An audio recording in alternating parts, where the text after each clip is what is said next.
आज के टॉपिक है हम लोग की डेटा वैलिडेशन। हम लोग एक्सेल 2016 पढ़ रहे हैं। डेटा वैलिडेशन है क्या?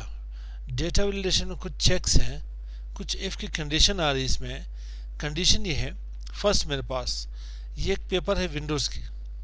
मैं कह रहा हूँ कि यहाँ पे विंडोज़ के पेपर कम से कम नंबर तो वहाँ पे हमारे पास 10 होनी चाहिए। एक स्टूडेंट अगर हार यहाँ पे रेगुलर है तो उसकी अटेंडेंस मार्क्स भी 10 हो सकती है।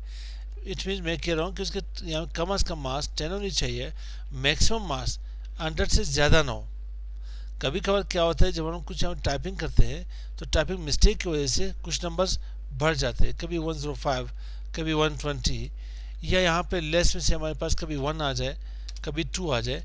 तो मैं चेक देता हूँ कि मैं यहाँ पे जितने भी अभी नंबर्स इंटर कर लूँ इस कॉलम के अंदर, इस विंडोज़ पेपर के यहाँ पे कॉलम के अंदर, तो इट मीन्स 10 से कम ना हो या 100 से ज़्यादा ना हो। अगर 10 से कम आ जाए या 100 से ज़्यादा आ जाए तो मुझे कोई एरर आनी चाहिए, यहाँ पे कोई मैसेज आना चाहिए। तो मैं इसे क्या कर लेता हूँ, यहाँ पे इस एरिया को सिलेक्ट कर लेता हूँ। मुझे आना पड़ेगा डेटा टैब के अंदर। डेटा टैब में हमारे पास यहाँ पे डेटा टूल्स की ग्रुप के अंदर, डेटा टूल्स ग्रुप के अंदर डेटा वैलिडेशन है। तो यहाँ पे ड्रॉप डाउन के ऊपर क्लिक कर ले, इसके ऑप्शन के ऊपर डेटा वैलिडेशन। डेटा वैलिडेशन मेरे पास सेटिंग की टैब है। यहाँ पे वैलिडेशन क्राइटेरिया मुझे क्या देना है, अलाउ कर लेना है इन वैल्यू। तो मुझे यहाँ पे एनी वैल्यू में से कुछ और भी ऑप्शन मिलेंगे। मैं यहाँ पे ड्रॉप डाउन लिस्ट के ऊपर क्लिक कर लेता हूँ। मुझे होल नंबर के ऊपर काम करने हैं। होल नंबर में से यहाँ पे मेरे पास मिनिमम मेरे पास 10 हो। 10 इसलिए दे रहा हूँ 10 क्योंकि उसी स्टूडेंट की अटेंडेंस मार्क्स भी हो सकते हैं, उसके सेशनल मार्क्स भी हो सकते हैं। मैं यहाँ पे मैक्सिमम के ऊपर क्लिक कर लेता हूँ 100, मतलब 10 से कम नंबर ना हो या 100 से मेरे पास ज़्यादा नंबर ना हो। अगर यहाँ पे ज़्यादा आ जाए या इससे कम आ जाए तो मेरे पास कोई एरर आना चाहिए, मतलब वो एंट्री वहाँ पे ना हो सके। ओके कर ले से।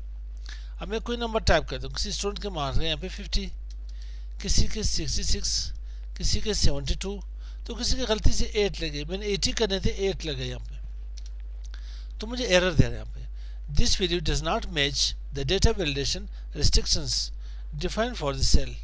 ठीक है मेरे भाई, इसे मैंने 80 लिखना था। अब गलती से मैंने किसी को मार्क्स देने थे यहाँ पे 100, ठीक है 101 हो गए यहाँ पे मेरे साथ, या किसी को मैंने यहाँ पे मार्क्स देने थे कितने 70, यहाँ पे 700 हो गए। तो जो मैं इसे एंटर कर लेता हूँ मेरे पास एरर आ जाएगी यहाँ पे।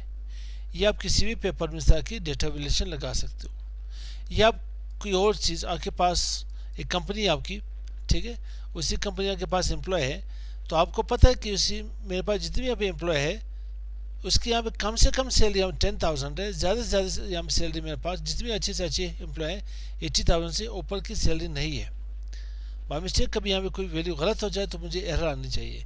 तो आप सेम इसी एरिया को सिलेक्ट कर ले, क्राइटेरिया हम सिलेक्ट करके डेटा वैलिडेशन में आ जाए, डेटा टैब के अंदर डेटा टूल्स ग्रुप में डेटा वैलिडेशन में आ जाए। डेटा वैलिडेशन यहाँ पे सेटिंग टैब में अलाउ, देन होल नंबर कर ले। होल नंबर मुझे मिनिमम यहाँ पे 10,000, या मैं यहाँ पे 12 कर देता हूँ। 12,000 मेरे पास मिनिमम सैलरी है, मैक्सिमम है 85,000, मतलब 12,000 से कम सैलरी किसी की नहीं आनी चाहिए और 85 से मैक्सिमम या ज़्यादा नहीं आनी चाहिए सैलरी। ओके कर ले। किसी की सैलरी में यहाँ पे 15,000 इंटर कर लेता हूँ, किसी के 17,000, किसी के 21,500, गलती से किसी के मेरे पास 8,000 सैलरी मैंने टाइप कर ली।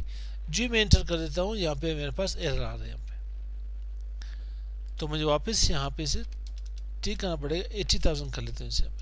अगर मैं किसी की सैलरी यहाँ पे बढ़ा दूँ, यहाँ मेरे पास कितने थे 85,000, लास्ट में 1 ही रुपये बढ़ा दूँ तो ये यहाँ पे मेरे पास क्या होगा, एरर ही आएगा यहाँ पे। तो मुझे यहाँ पे करेक्ट वैल्यू यहाँ पे डिफाइन करनी पड़ेगी।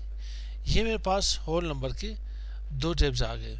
इसके बाद text length, text next video में इंशाल्लाह पढ़ते हैं। अस्सलाम वालेकुम।